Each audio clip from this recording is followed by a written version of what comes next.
जहां न पहुंचे नजर वहां की है हमें खबर। अब देश विदेश की खबरों से रहिए ना बेखबर। अब आप केरल, असम और पुदुचेरी में विधानसभा चुनाव के लिए वोटिंग जारी। मतदान केंद्रों पर लगी लंबी कतारें। असम में 5 और केरलम पुदुचेरी में शाम 6 बजे तक डाले जाएंगे वोट। आज बंगाल में 3 चुनावी रैलियां करेंगे प्रधानमंत्री नरेंद्र मोदी। तामलुक, आसनसोल और बीरभूम में जनता को करेंगे संबोधित। राज्य में 23 और 29 अप्रैल को होने हैं चुनाव। राहुल गांधी ने वीडियो जारी कर असम की जनता से की अपील। बदलाव के लिए कांग्रेस गठबंधन को वोट देने की कही बात। हिमंता सरकार पर लगाया राज्य को लूटने का आरोप।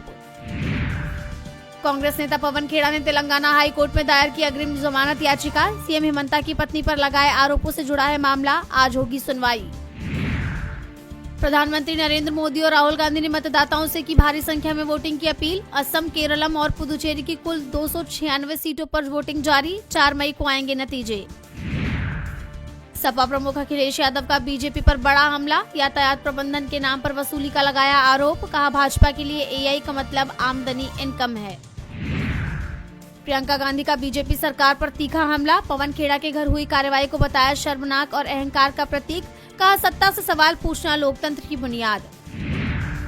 आज दिल्ली पहुंचेंगे बिहार के मुख्यमंत्री नीतीश कुमार। कल राज्यसभा सदस्य के रूप में ले सकते हैं शपथ। आज दिल्ली में होने वाले जेडीयू की हाई प्रोफाइल बैठक पर टिकी सबकी निगाहें। मध्य प्रदेश विधानसभा के नेता प्रतिपक्ष उमंग सिंघार का राज्य सरकार पर बड़ा हमला। प्रदेश में माफिया राज हावी होने का लगाया आरोप। कहा भ्रष्टाचार और संगठित अपराध को मिल रहा सत्ता का संरक्षण।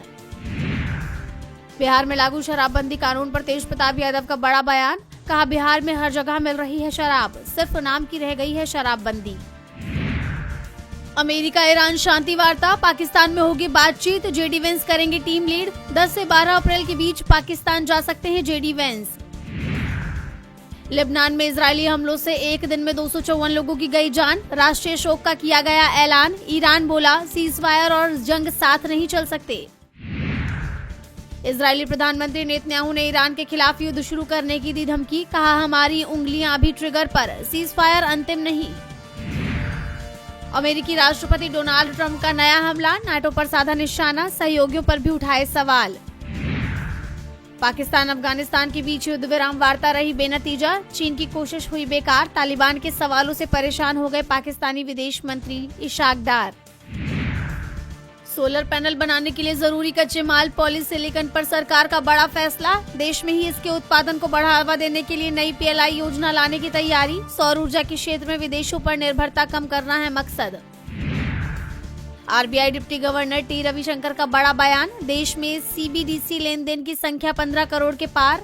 अब तक 34,000 करोड़ रुपए से अधिक हुए हैं डिजिटल ट्रांजैक्शन।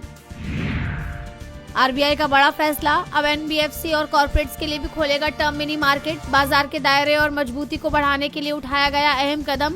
सरकारी प्रतिभूतियों के बाजार में आएगी और अधिक तरलता। आरबीआई ने बैंकों के लिए नियमों को किया आसान। निवेश के लिए अलग से रिजर्व फंड रखने की मजबूरी होगी खत्म। हर 3 महीने के मुनाफे को सीधे अपनी मुख्य पूंजी में दिखा सकेंगे बैंक्स। रियल एस्टेट सेक्टर ने आरबीआई के फैसले का किया स्वागत। रेपो रेट में कोई बदलाव नहीं होने से घर खरीदारों का बना रहेगा भरोसा। उद्योग विशेषज्ञों के अनुसार उधारी लागत स्थिर रहने से आवासीय और वाणिज्य की मांग में आएगी तेजी।